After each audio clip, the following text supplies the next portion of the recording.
By the summer of 2007, Chris had been working as a park ranger in southeastern Pennsylvania for a number of years, and by and large, he enjoyed his occupation. Some of the time, he got to do what he loved, which was hiking in the forest. And some of the time, it required doing something he hated, which was office work that usually required staying late at night.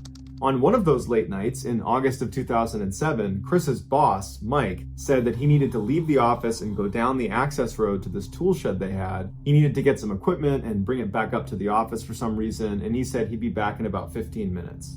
As soon as Mike left, Chris decided, you know what, I'm going to take a break from my work and I'm going to step outside for a minute.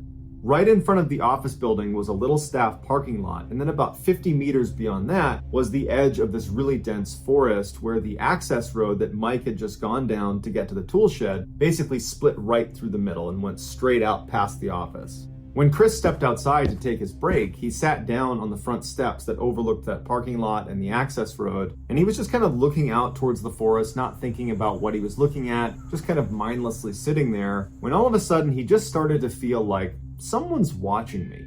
And instinctively, he turned around to look back into the office, as if maybe someone was behind him, but he remembered that he and Mike were the only ones there that night, so no one's going to be behind him. And so he turned back around and he looked out at the parking lot and he didn't see any movement, and he looked down to the edge of the forest, which he could see because the moon was fairly bright that night, so the illumination was pretty good. And there was no movement against the tree line, there was no animals, there was no people, and Mike had not come back yet. So there's nothing going on in front of him, there's nothing going on behind him, but he just could not shake this feeling that someone was watching him. And so Chris, he's not easily spooked. He's used to being out in the forest in the daytime and at night. He's used to being at this office. A lot of times he worked at the office on his own at night. So he's used to this environment. And so he thought, you know what, I'm gonna go look around. And so he walks down the steps and he walks into the parking lot and he begins looking behind some of the cars. There's only a handful in the lot. There's nothing in the lot. And he keeps walking till he's about 10 meters away from the edge of the forest. And he looks into the forest and it's too dark to see anything. And there's nothing out here. There's no movement. There's no animals. Mike is still not back yet. And so even though he could not shake this sense that someone is watching him, he felt like, you know what? I did my diligence and there's no one out here, so it's just got to be in my head. And so he decides he's going to go back inside. And so he turns around and he starts walking back up towards the office when all of a sudden he hears this whooshing sound come past his head. And he didn't know what it was, but it sounded like someone took a stick and threw it overhand, so it's spinning like a tomahawk as it passed by its head. And because this sound was so loud and he was already on edge about someone potentially watching him, that he actually dove as soon as he heard it and fell to the ground and scrambled around and looked at the tree line from where this thing came from, but there's no one there. And he scrambles to his feet and he's still looking around and he starts backpedaling towards the office with his eyes still on the forest, and his attention kind of shifts from the forest to what was just thrown at me. And he turns around and starts walking around looking for something on the ground, like a stick, to see if something really was thrown at him, but he can't find anything. He didn't do an exhaustive search. He didn't look under every single car, but an initial scan turned up nothing. And then he turns back to the forest and he doesn't see anything out there. And even though, again, he feels totally stressed out, like something's out here and I can't see it, he's like, am I going crazy? Did that really happen? Because I can't find this big stick that apparently flew past my head. So is this all happening in my head? But regardless, he's totally freaked out and he sprints back inside the office and locks every door. 20 minutes later, Mike comes blazing up the access road. He stops in front of the office and runs up the stairs. Chris goes over, unlocks the door, and he lets him in. And Chris is about to tell him about this crazy stick throwing incident, but he can tell Mike is really upset about something. Probably more upset about whatever happened to him than Chris is about this stick throwing thing. And so Chris tables his story. He locks the doors behind Mike and he turns to him and he says, "What's going on? What's wrong with you?"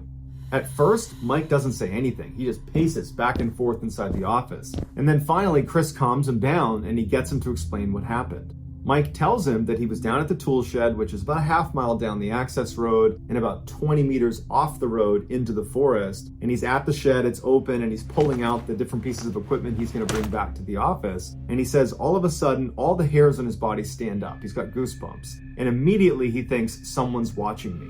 And he turns around and there's no one there. He looks to his right and his left. He kind of pokes his head in the shed, like is someone hiding in the shed? There's no one in there. He walks to the back of the shed. There's no one behind the shed. And he's just totally stumped why he's feeling this way. He goes back to the front of the shed and he's going over in his mind what made him feel this way, and he can't put his finger on it, but he cannot shake this feeling of someone watching him, and it's making him totally anxious. So he gets all the things he needs from the shed as quick as he can, he locks it up, he turns, and he starts speed walking back out to his truck. When he gets about 5 meters away, he hears footsteps running right to left behind him back where the shed is. And because he was already completely on edge about someone watching him in the woods somewhere, he doesn't even turn around to see what that is. He knows he needs to run to his car and get inside and put steel between him and whatever is out there.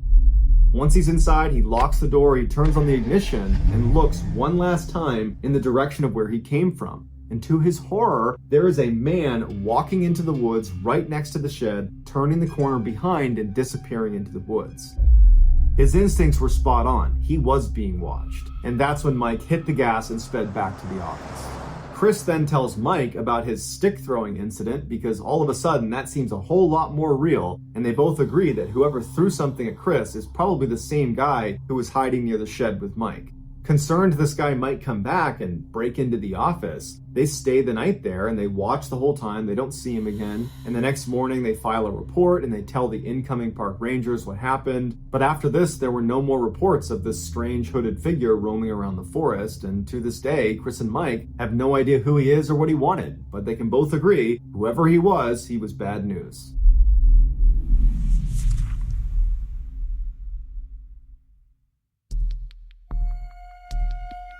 Our next story is called Stalker.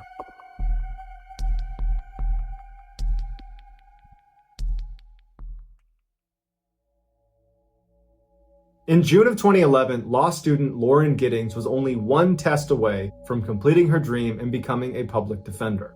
Even though she had a ton of studying still to do, she had taken off the first week in June to go to her sister's wedding where she was the maid of honor. Right before she left the wedding to go back to school, she joked with her family that she was going to be locking herself in the library and just studying 24/7 and that nobody should get in touch with her. But when she got back to campus, none of her classmates that she studied with saw her at the library. And in fact, when they didn't see her for a couple of days, they started reaching out to her and texting her and calling her to see if she was okay. But she never picked up, she never wrote back, and so no one knew what was going on with her. One of Lauren's classmates would reach out to Lauren's sister and would ask her, hey, have you talked to your sister at all? Because we haven't seen her. And Lauren's sister would write back and say, oh no, everything is just fine. Lauren told us before she left the wedding that she was going to be locking herself away and just studying 24/7, so I'm sure everything is just fine. But this classmate wasn't convinced because this felt very uncharacteristic of Lauren to not study at the library and then not to pick up any phone calls or text messages. So she would call the police and say, hey, can you please go check on Lauren's apartment because I think something's wrong. So a police officer goes over to Lauren's apartment and knocks on the door. Lauren doesn't answer. They try the door, it's locked. The officer goes outside and looks around the outside of her apartment. There's no broken windows. There's no obvious signs of a break-in. And so the officer leaves and says, I can't do anything else unless you guys file a missing person report. So a couple of days go by and there's still no word from Lauren. And at this point, Lauren's family is now concerned and they do file a missing persons report. So the police go back to Lauren's apartment. They try knocking. She doesn't come to the door. The door is still locked. So they get the owner of the apartment building to open up her door. And when they go inside, Lauren's not in there. And at first, it doesn't seem like anything is wrong until they notice her cell phone, her keys, her purse, and her laptop are all still in there. This made the police think there could be something sinister happening here, and so they went to Lauren's friends and family and they asked, does she have any enemies? Does she have any reason to be fearful for her life? Initially they said no one would want to harm Lauren, everybody loves Lauren. But Lauren's sister would say to the police that there was actually one comment Lauren made a year ago that now seemed a little bit more relevant. Lauren had just got back from a vacation and she noticed there were things in her apartment that seemed like they had been moved, like someone else had been here, but no one was supposed to be in her apartment. And so she told her sister and the two of them talked about it a little bit, but it was quickly forgotten about because there wasn't a reasonable explanation and Lauren was so busy with school, she didn't pursue it. After police have done a thorough investigation of the inside of Lauren's apartment, they move outside of her apartment and begin scanning the exterior of the building, and they make a huge discovery. An officer who was looking in the dumpster noticed this big black trash bag that looked out of place, and when he tried to move it, it was very heavy, and when they opened it, they found a human torso, and it was Lauren's. Right before this discovery was made, a news crew had shown up outside the apartment building and was trying to interview people that lived in the apartment complex because they had been tipped off that somebody who was living here had been missing for over a week and now police were getting involved. They saw what looked like a resident of the building looking visibly shaken up, watching the police doing their investigation, and they went over to interview him. It would turn out his name was Stephen McDaniel and he was Lauren's neighbor and he was a classmate of hers in law school. The interviewer asked Stephen, "What was your last interaction with Lauren?" And Stephen became really focused on how he had not seen her in the last week. And in fact, speaking on behalf of my other classmates, no one's seen her. She must have just vanished. As they're doing this interview, right on the other side of a bush, this police officer discovers Lauren's torso, and the news kind of gets out to the interviewer they've found a body. And the interviewer says out loud to Stephen, "It looks like they found a body." And Stephen just completely changes and he goes, "A body?" And then he goes completely silent to the point where the interviewer says, "Are you okay?" And he just stands there looking completely distant before walking away from the interviewer, sitting down with his back turned and hyperventilates before the interview ends. Once this case went from missing person to homicide, the police started searching all the rooms on Lauren's floor. And Stephen's room is right next to Lauren's, so he was the first room they searched. Apparently, as they began searching his room, he was standing just outside the door and sweating profusely and drank over 10 bottles of water. In his apartment, they found a key to Lauren's apartment. And what he would do is whenever she was gone, he would sneak into her room and download her hard drive, as well as steal little souvenirs like small articles of clothing and other things that he would hoard in his apartment.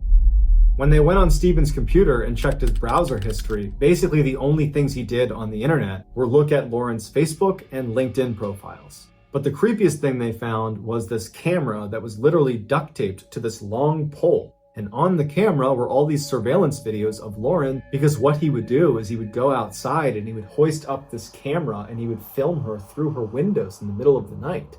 Stephen was quickly charged with Lauren's murder, to which he pled guilty, and he would openly confess to the details of how she died in court. Most times, he used this surveillance footage to confirm she was not in her apartment so he could sneak in and steal from her. But on the day she was murdered, he would use that camera technique to confirm she was home. And shortly after confirming she was in fact home and asleep, he put on a mask and used his key to get into her apartment and walked right into her room, which woke her up.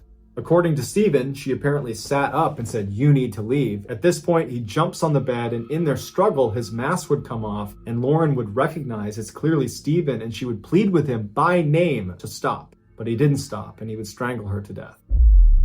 Afterwards, he dragged her into the bathroom and began cutting her up into fairly small pieces. Some of those pieces got flushed down the toilet, the others were put in bags, and only one of those bags was ever discovered, and that was the one of her torso.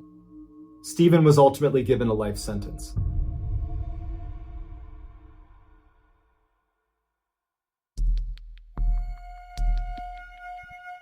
The next and final story of today's episode is called "He Had Plans for Her."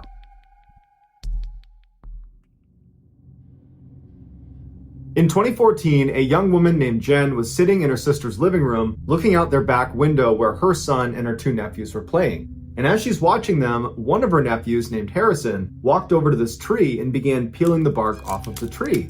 And for Jen, this brought back a very strange childhood memory that she hadn't thought about in decades. And without meaning to actually say the words out loud, Jen kind of blurted out what was going through her head, which was, "So weird." And her mother, who was in the other room, heard her say that, and she yells into the room, "Hey Jen, is everything okay? What's so weird?" And Jen, feeling a little bit embarrassed that she just said that out loud and that her mom heard her, is quick to try to dismiss it by saying, "Oh no, sorry, it's nothing. I didn't mean to say that." But as she's trying to dismiss it, her mom had walked into the living room where Jen was and saw Jen was looking out the back window towards the boys. And so her mom walked right up next to Jen and goes, "What are the boys doing out there that's so weird? Are they doing something they shouldn't be doing?" And Jen's like, no, it has nothing to do with the kids. I just saw Harrison, who was doing something that reminded me of some weird thing that happened to me, and I blurted out my reaction to it, that's all.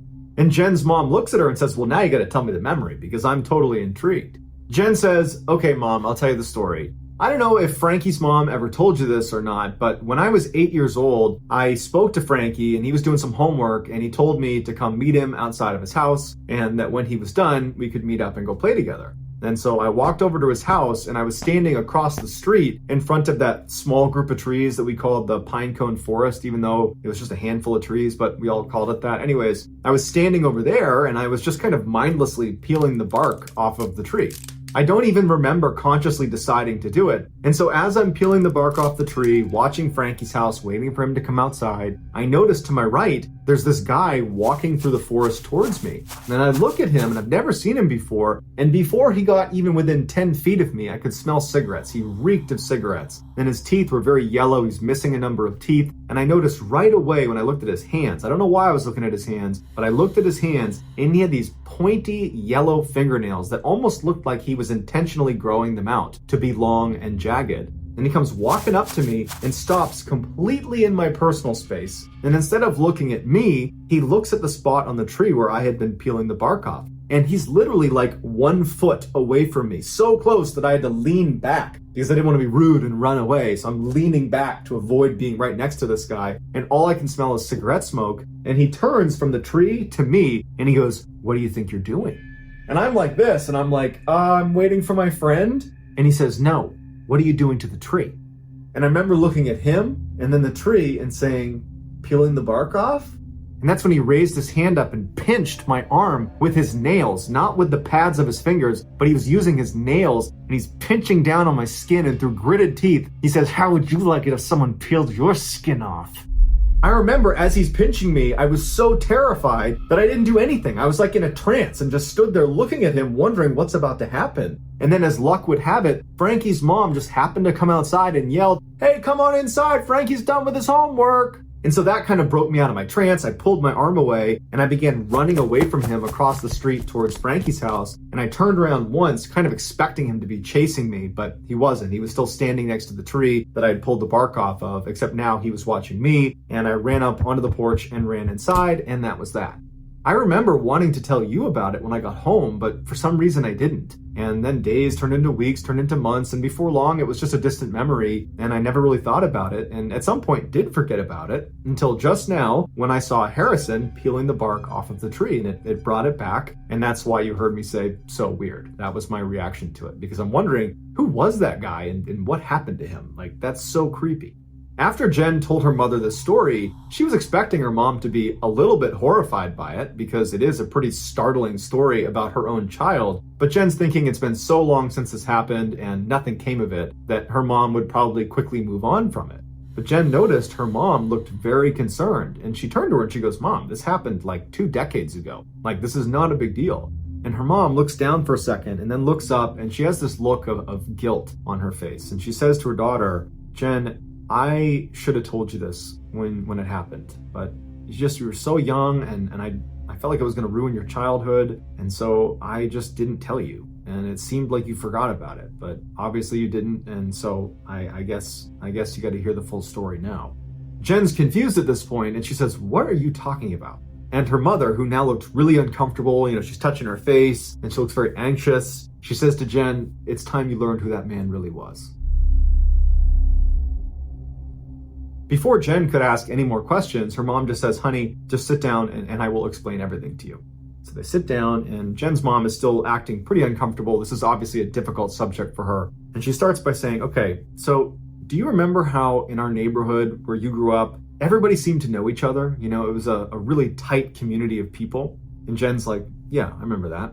And her mom was like, "Well, because of that, it made it really easy to spot people that were, outsiders that didn't live in the neighborhood. And so if a car came down the street and I didn't recognize it, I would find myself looking out the window and watching the car to see where it was going, because there's no reason to be in this neighborhood unless you're a visitor or you live here." And so I was in the habit of people watching anybody that showed up that I didn't recognize. And I know a bunch of the other mothers in the neighborhood did the same thing, one of them being Frankie's mom. Anyways, on the same day that creep came up to you and pinched your arm when you were 8 years old in 1995, well, that morning, Frankie's mom, Sonia, she happened to look out her front window and she saw a vehicle she didn't recognize. And it was a work van, a white work van. It didn't have windows in the back, and it was parked across the street near the pine cone forest. And so she assumed it must be a work truck, and whoever had brought it here was, working on one of the houses in the neighborhood.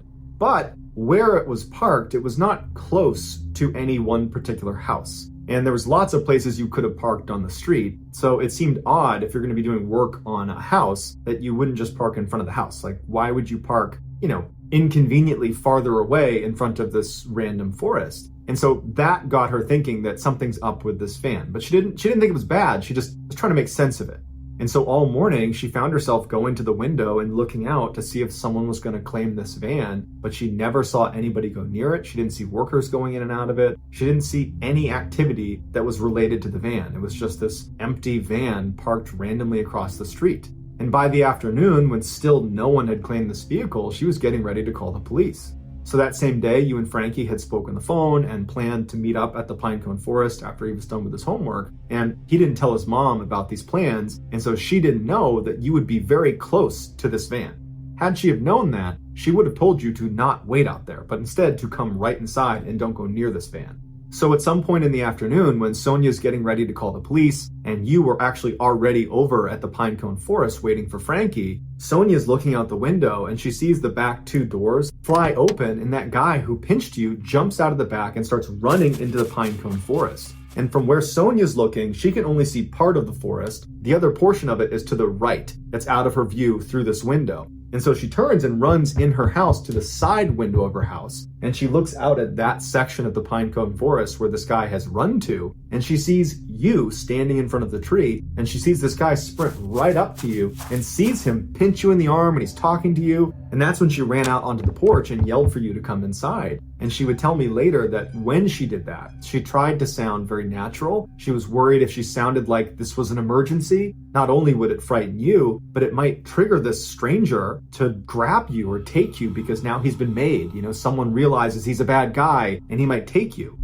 And so the whole time she's watching you, she was watching him to see if he was going to chase you. And so when you came inside, she did her best to be totally calm and told you to go play with Frankie. And as soon as you were out of the room, she ran around the house and locked all the doors, all the windows, and then called me. And we decided it made sense to call the police. Even though you were safely in the house, we didn't know who this guy was, and it seemed like he was intentionally targeting you, like he was waiting for you the whole time. And so Sonia calls the police, and a police cruiser was sent over to our neighborhood, and they quickly found the white van that matched the description. They pull up next to it and they walk to the driver's side, and sitting inside the car is a man that matches the description of what Sonia gave. And he's acting really weird. He looked like he was on drugs, or maybe he was drunk, or something was wrong with him. Something was off about him. And so the officers had him step out of the car, and they searched his car, and in the front two seats, there was nothing but cigarette butts and trash. And there was a partition wall between the front two seats and the back workspace of the van. They went around to the back of the van, and they see this guy has screwed a latch onto the back of the two doors right across the middle, and there's a padlock through it. So there's an additional lock on this back door. Clearly, he doesn't want anybody getting in the back of this thing. And so the police turn to this guy and they're like, "We need to get in the back of your truck. Can you please open this?" And at first he was, making excuses why he couldn't open it. But finally he relented and pulled out a special keychain he was carrying that had two distinct keys on it. And he used one of them to undo the padlock. He opened that up, and then he swung open the doors and he backed up. And the police look inside and they can't believe what they're looking at. Inside of this van, all over every surface in the back, were pictures of you taped to the walls, to the ground, to the back. I mean, everywhere you looked, there was a picture of you. And they weren't just recent pictures of you. There was at least a couple pictures of you when you were 6 years old, and you were 8 when he approached you. So we know he was following you for at least 2 years. Also in the back of the van were binoculars, as well as a camera that presumably he was using to take these pictures of you. But that's not even the worst part. After this guy got arrested, one of the officers pulled out that keychain that had the key to the padlock on the back of his van, and he noticed the other key on the keychain was not just a duplicate key to the same padlock. It was a different, unique key. And so the police go over to this guy and they show him the key, and they say, "What is this to?" And he says, "It's to my storage locker." And so the police track down his storage locker, and they go over there and they unlock the lock with the key, and they open the door, and what's inside is straight out of a nightmare. The entire storage locker, the ceiling, the floor, the walls, all of it was covered in clear plastic wrap. And behind the plastic wrap, you could see on the walls were hundreds more pictures of you. And in the middle of the storage locker was a dentist chair that had been anchored to the ground. Next to the dentist chair was this silver tray like you would see in a dentist's office, except on it were all these knives, and they were not surgical or medical knives. They were like meat cleavers and hunting knives, crude instruments. And then next to that, on a table, was an anatomy book where he had used printouts of you to bookmark different parts of the book that he was taking notes on and highlighting, all of which had to do with the female anatomy. In the back of the locker was a rotted mattress that was just sitting on the ground, and anchored in the back on the wall were chains with handcuffs extending off of them. And then next to the bed were dozens of empty 5-gallon drums. When the police showed us pictures of the inside of his van, we were very shaken up. It was just so awful to imagine someone taking advantage of you in that way, watching you. But when they showed us pictures of the chamber that he had created inside of his storage locker, that's just something I'll never get over. He clearly had plans for you. After hearing this story from her mother, Jen is a mixture of angry with her mom for not telling her sooner, but also sad, that her mom had to go through that with her child because now Jen is a mother, and she can only imagine how horrible that must have been for her then and even still now. And so all Jen could think to do was give her mom a hug. After they embraced, Jen asked her mom, what happened to this guy? Where is he? Did he go to jail? And her mom told her that he had confessed to stalking Jen, and he confessed that everything they found in the storage locker in his van was his, and that he understood the implications, but he never gave his real motives for it or really what his intentions were. He was ultimately put into a high-security mental institution for the criminally insane, and her mom said she has no idea if he's still alive or if he's been transferred, but that was the last she knew about him. And so Jen wound up doing some homework and figured out where he was being held, and she asked to have a meeting with him because she wanted to ask him to his face, what were you planning to do to me? I want to know why you did this. And he agreed to take this meeting, but the day before they were supposed to have it, he took his own life. And so Jen doesn't know if that was brought on by their impending meeting. It certainly seems likely, but unfortunately, that's it. She doesn't get any more answers, and it will end with a big question mark of what was he going to do to me and why?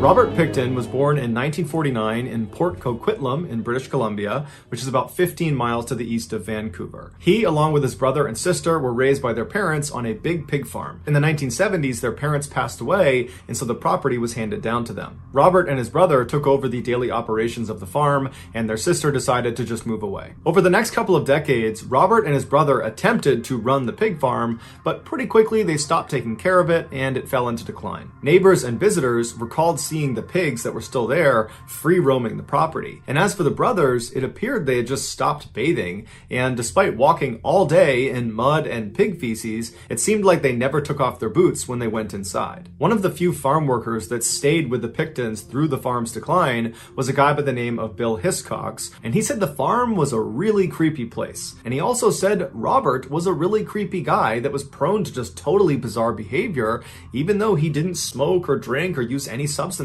Eventually, the Pickton brothers realized they were not cut out to run the pig farm like their family had for generations before them, and they decided their best move was just to sell portions of their land. But neither of them could have guessed just how much their land was worth. From 1994 to 1995, they managed to sell off almost all of their property to an urban developer for over $5 million. And so suddenly, these filthy, failed pig farmers had become millionaires, and neither of them knew what to do with the money. After a year of just sitting on the money and not doing much with it, they decided they wanted to do some good with their money. And so they established an official charity in 1996 called the Piggy Palace Good Times Society. Their charity's purpose, at least on paper, was to help raise money for various organizations that they deemed worthy by running events like dances and shows. And while that might have been their original intention for this charity, what it ultimately became was a guise to host these wild drug and alcohol-fueled parties inside of their slaughterhouse, which, even though it wasn't being used anymore because they were no longer really doing any pig farming, it still conspicuously had big hooks coming down from the ceiling and bloodstains all over the ground underneath them. These Piggy Palace parties became infamous in Coquitlam, drawing crowds of up to 2,000 people, predominantly bikers, drug addicts, and prostitutes from the poverty-stricken downtown east side of Vancouver. Robert had become familiar with that part of Vancouver because he used to go through there all the time to dispose of animal waste products at their rendering plant. Once the Piggy Palace charity was in full swing, Robert started going back into that neighborhood where he would cruise down the 10-block strip called the Load Track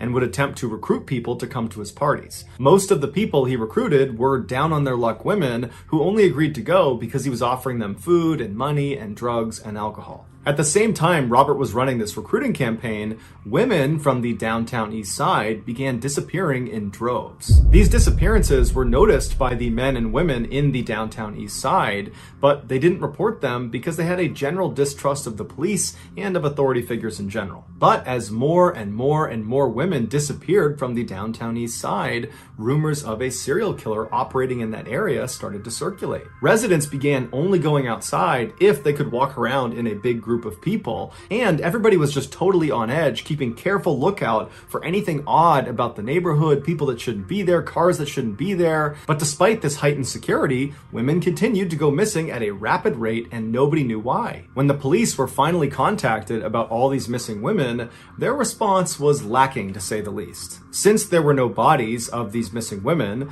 the police said it was reasonable to assume that the women were to blame, that their lifestyles must have caught up with them and they either ran off somewhere or perhaps they overdosed somewhere and their bodies just haven't been found yet. Despite residents of the downtown east side saying, no, this is different, there's something wrong here, the police basically said, we're not getting involved. When the newspapers found out about this totally apathetic response from the police, they criticized them for intentionally deprioritizing these missing women because the majority of them were drug addicts and prostitutes, and so therefore weren't worthy of a full investigation. The police rejected this claim. On the evening of March 22nd, 1997, so 1 year after the Piggy Palace had been stood up and they started throwing all these parties, and 1 year after dozens of women have gone missing from the downtown east side, the Picton's neighbor heard a frantic knock on their front door. They ran over, they opened it up, and what they saw was this woman who was hunched over with one hand on her bleeding stomach, and dangling from her wrist was a handcuff. The neighbor was obviously shocked at what they were seeing, but they quickly ushered the woman in and they called her an ambulance. The woman was rushed to the hospital where she immediately was put into emergency surgery. Afterwards, while she was in recovery, she told her nurses that her name was Wendy and she had been at one of those Piggy Palace parties, and one of the owners of the farm, Robert Picton, had tried to put a handcuff on her, and when he did, she fought back. He drew a knife, he stabbed her in the stomach, she was able to get the knife back, she stabbed him in the face before turning and running out the door and making it to the neighbor's house. Right after she told this story, Robert Picton actually showed up at the exact same hospital with a serious laceration on his face that was consistent with being stabbed. The medical staff had already called the police, who showed up minutes later, and when they went inside, they searched Robert and they found in one of his pockets a handcuff key. And that handcuff key opened the handcuff that was still on Wendy's wrist. And so when the police saw that, they arrested Robert on attempted murder. While Robert was in custody, he explained to officers that Wendy was lying. She was a drug addict and she had come to one of their Piggy Palace parties and he had caught her trying to rob them. He had confronted her, she drew a knife, and that's when a struggle ensued and both of them got stabbed. And Robert said he was just lucky to be alive. The police believed him and dropped all of his charges and let him go. When Robert got back to the farm, Bill Hiscox, the one worker who still worked for the Pictons, he grew very suspicious of Robert. He had read all about the missing women from the downtown east side, and he knew Robert regularly went over there to pick up women and brought them back to his parties. And Bill just always had that gut feeling that something was off about Robert. And so he sat on this gut feeling for a couple of months until finally he decided he had to tell someone. And so he called the Crime Stoppers tip line and he told them that he thought Robert had actually attacked Wendy, not the other way around, and that actually Robert was most likely behind some or all of these missing women from the downtown east side. Bill also said that a recent female party guest at the farm had seen a pile of women's clothing inside of Robert's trailer, along with at least 10 purses and women's ID cards. The police followed up with Lisa to confirm what she saw, but she was scared of Robert and said she wasn't going to cooperate. And so the police, without this testimony, were unable to secure a search warrant to investigate this further, and so they kind of just forgot about it and moved on to other cases. Over the next few years, the Pictons continued to throw these huge Piggy Palace parties until the city finally shut them down, and dozens more women disappeared from the downtown east side without a significant police investigation, despite the fact that Bill was calling them all the time to say he believed Robert Picton was behind all of these disappearances, but they weren't taking him seriously. Finally, in 2002, a former employee of the Picton farm came forward to police and said that he personally had seen illegal weapons inside of Robert's trailer. And this was enough information for the police to get a search warrant and raid the pig farm. And in February of that year, they did just that. And they found inside of Robert's trailer the illegal guns, as well as several items directly connected to some of the missing women from the downtown east side. Robert was arrested, but let out on bail. He was put under surveillance and told he could not go back to the farm until they were done conducting a more thorough search. And during that more thorough search, they found blood from one of the missing women inside of Robert's trailer. And so Robert was rearrested and charged with murder. While he was being held in jail, he shared his cell with another man who he believed was just another detainee. But he wasn't a detainee, he was actually an undercover police officer, and their entire interaction was being recorded. And on this recording, Robert makes a few shocking statements. You got me on this. What do you got? You know what I'm saying? Yeah. You got, I know what's up.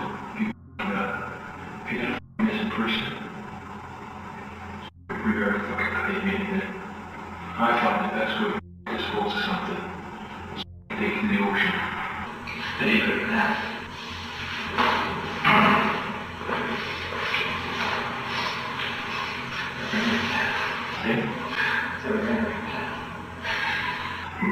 No. That's good. Pretty good. Okay? Can't do much left.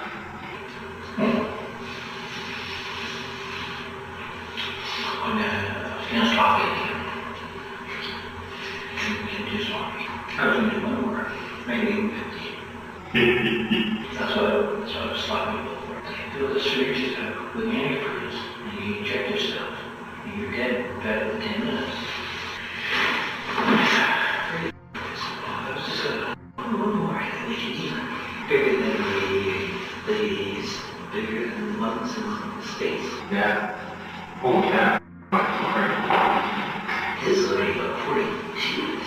As Robert admits in this video, he killed 49 people, who would turn out to be the majority of the missing women from the downtown east side. After a lengthy investigation, it was determined Robert's killing spree began in 1991, but it really kicked up a notch in 1996 when he and his brother started Piggy Palace, because he was able to use their huge parties to lure more victims to his farm faster. And once they were at his farm, he would lure them into his trailer, where he would handcuff them, tell them it's over now, and he would inject antifreeze into them, or he would strangle them to death. Afterwards, he would move the victim's body to the slaughterhouse, where he would butcher them like a pig. A large portion of his victim's remains would be fed to his pigs, and the parts he didn't feed to his pigs, he would bring to the rendering plant in the downtown east side, which is not far from where the victim was most likely picked up. A rendering plant takes animal waste products, crushes them up, and turns them into a gelatin. This gelatin is used in many everyday products, from candy to cosmetics, which means Robert's victims wound up in things like lipstick and gummy bears. Also, sometimes while Robert was going through this horrific disposal process, he would set aside some of the best cuts of meat